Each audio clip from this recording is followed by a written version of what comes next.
你想第一時間睇到我哋嘅教學影片，就快啲訂閱啦！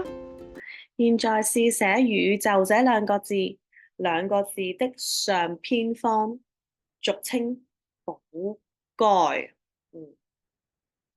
佢就話啦，試寫下，我哋試下寫宇宙呢兩個字啦。呢兩個字嘅上面個呢一度咧，俗稱叫做寶蓋。好啦，邊個位啊？係啦，應該呢一度，即係呢一個。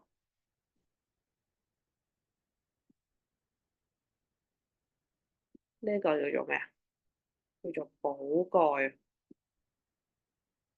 即係咧，好似個蓋咁樣吸住佢，個寶嚟嘅。誒，呢度有啲解釋啦。黃志源說：寶蓋是一頂大帽子，要能夠完全遮蓋下面的東西，那就是說，寶蓋要寫得夠寬大，下面的東西要寫得少一點兒。好啦，佢話咩啊？寶蓋咧係張大嘅帽嚟嘅喎，係咪啊？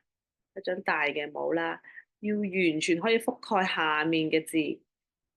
即係如果個雨字嘅話咧，唔可以超出呢個帽。嗯嗯，咁樣就合格啦。宇宙個宇字，即係話啦，寶蓋要寫得咧夠闊，下面嘅嘢咧就要寫得細啲，咁樣先至算係一個靚嘅寶蓋。明唔明？呢個又好有趣喎。不過我相信大家平時寫字咧都會跟翻個形狀，上面都係會寫靚啲嘅。係咪啦？你一定會覺得也和七這一類字很難佈置，也就是說，無論怎樣寫都寫不好。這可能是因為你把它們寫得太笨了。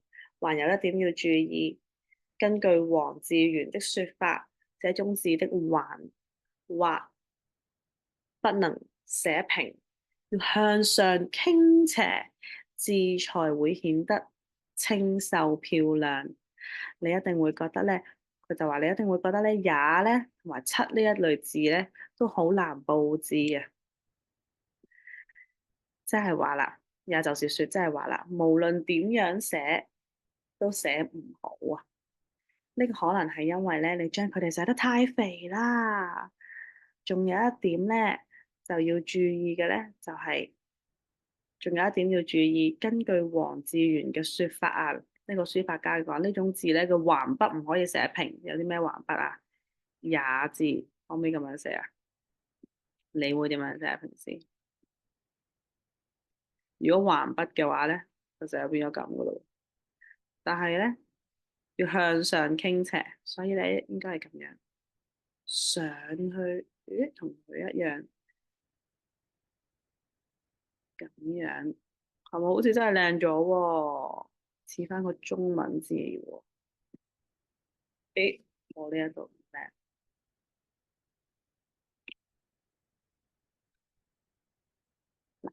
呢一個橫筆就要向上傾斜，字才會顯得清秀漂亮，咁就會清秀同埋靚啲。好似係喎，呢一個點樣都清秀過呢一個喎。當然啦，你用鉛筆一定會寫得靚過我，你都可以試下，或者用毛筆就更加好玩啦，有啲挑戰。好，埋呢兩段先。第八啦，遇上左右結構的字，如果是左小右大的，左邊的旁邊就得往上挪動1.2。呢一個我再 confirm 係點樣讀下。例如呼吸兩字的口可以寫得高一點，但是如果是左大右小的，左邊的旁邊左邊的偏旁就要輕輕往下移。你說紅字的公喺呢個位寫得太高，好不好看？當然不好看。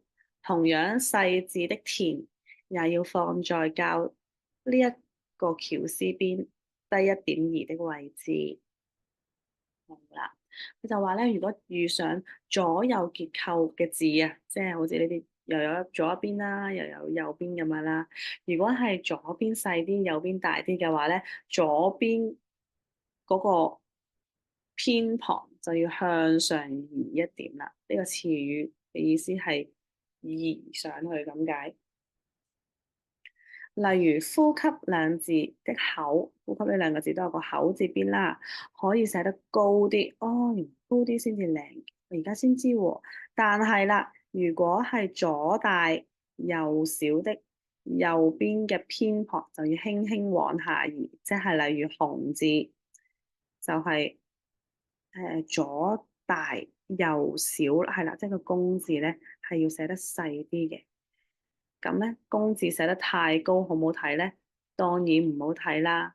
同樣啦，個細字嘅田，即係右邊呢個田字咧，都要咧低過呢個絞絲邊少少。嗯，呢個頭先個 example 啦，向上啲嘅呢一個咧，佢等帽吸住下面，唔可以超過呢一個位嘅噃。我見到口字寫高啲，絞絲邊啦，呢一度咧。個紅字唔會寫太高嘅，寫翻低啲。而家呢度啲空位喺度，見唔見到啊？個細字都係個田字呢度咧係低啲嘅，你會見到有個高低之分嘅喎，兩邊即使係同一粒字，真係好多技巧喎。好啦，我哋而家睇第9段啦。有的字筆畫很多，那你就得好好地把它們寫清楚。千萬不要寫成一團亂糟糟的東西啊！有啲字咧筆畫係好多嘅喎，咁你就要好好地寫清楚，千祈唔可以即係撈埋一嚿亂七八糟咁樣啦，喺中間唔好撩。黃志源咧仲話將筆畫平均地分佈都好重要嘅喎，即係一個字咧係要平均分佈。點樣先至算平均咧？誒？怎樣才算是平均呢？那是指筆畫與筆畫之間的空位大小差不多。咁即係話咧，筆畫同埋筆畫之間嘅空位大細要差唔多。你會寫抑鬱sorry，你會寫憂鬱這兩個字嗎？來，看你能不能把筆畫平均地分佈。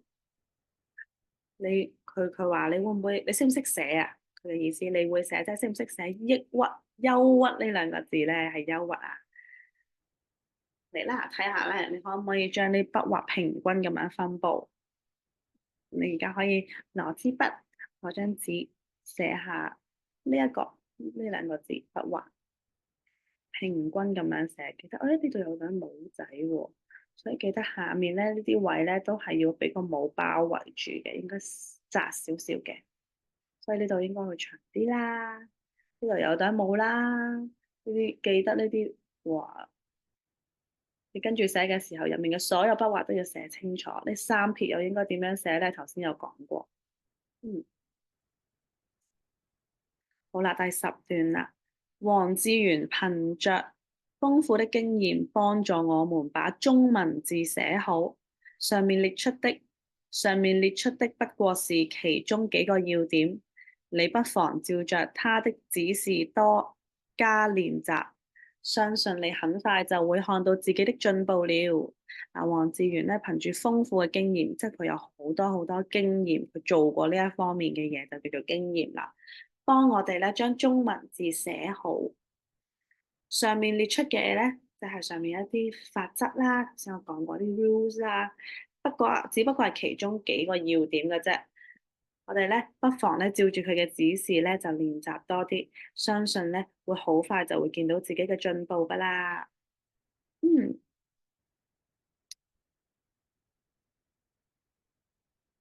嗱，呢度有寫到呢個係羅係拿動，唔係羅動啊嚇，sorry，頭先我講錯咗。哦，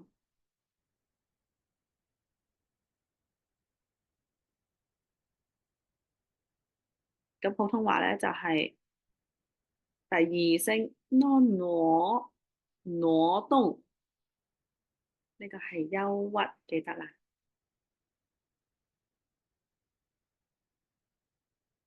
暫時係咁多先。